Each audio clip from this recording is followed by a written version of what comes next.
नमस्कार साथियों, स्वागत है आपका अमृत ज्ञान गाथा में। आज की कहानी एक बाज के बारे में है। बाज जो सभी को सलाह देता फिरता था और उसकी सलाह में जहर छिपा होता था। एक दिन वो उपदेशक स्वयं अपने ही जाल में फंस गया और फिर उसका क्या हुआ यही जानेंगे हम आज की कहानी में, जिसका नाम है अनुशासित जातक। बहुत समय पहले की बात है। जंगल में बहुत सारे पक्षी रहते थे और वे राजमार्ग पर जाकर गाड़ियों से गिरे धान, मूंग आदि के बीज खाकर खुशी से अपना जीवन जी रहे थे। इन्हीं पक्षियों में एक चतुर, चालाक, धूर्त बाज भी था।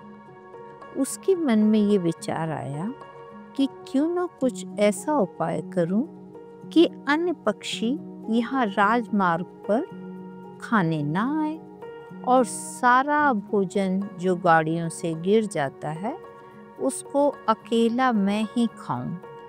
इसलिए उसने ये कहना शुरू किया कि राजमार्ग बड़ा भयावह है, डरावना है। राजमार्ग पर हाथी आते हैं, घोड़े आते हैं और बैलगाड़ियां भी आती हैं, जिनके बैल बहुत ही डरावने और दुष्ट प्रकृति के होते हैं और ऐसा भी हो सकता है कि शीघ्रता से तुम उड़ भी ना पाओ। अतः तुम सबको वहां नहीं जाना चाहिए। इसीलिए पक्षियों ने उसका नाम अनुशासित रख दिया था। उसका कहना मानकर सभी पक्षी जंगल में ही अपना भोजन जो उन्हें मिल जाता था खाते थे। राजमार्ग पर कोई भी पक्षी नहीं जाता था। एक दिन वह अकेला ही राजपथ पर दाना चुग रहा था। इतने में एक तेज रफ्तार गाड़ी उसके पीछे से आई। बाज ने गाड़ी की आवाज को सुनकर पीछे घूमकर देखा। बाज को लगा गाड़ी अभी दूर है और ऐसा सोचकर लालचवश वह चुगता ही रहा। इधर गाड़ी की गति काफी तेज थी। गाड़ी शीघ्र ही बाज के निकट आ पहुंची, पर अब बाज उड़ नहीं सकता था। गाड़ी के पहिए के नीचे आ गया।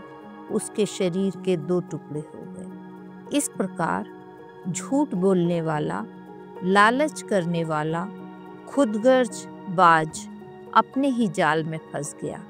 अपने लोभी स्वभाव के कारण बाज पंख रहित होकर राजपथ पर पड़ा हुआ मृत्यु को प्राप्त हुआ। तो साथियों, हमने इस कहानी से क्या सीखा? हमने सीखा जो दूसरों को गलत सलाह देता है उसका पतन निश्चित है। यानी कि जो दूसरों के लिए गड्ढा खोदता है स्वयं ही उस गड्ढे में गिरता है। तो आपको हमारी कहानी पसंद आई हो, आपने इससे कुछ लेसन सीखा हो, ये आप अपने बच्चों को भी सुनाइए और अपने परिवार में अपने मित्रों को इसको भेजिए। इसको लाइक करिए, शेयर करिए और सब्सक्राइब करिए।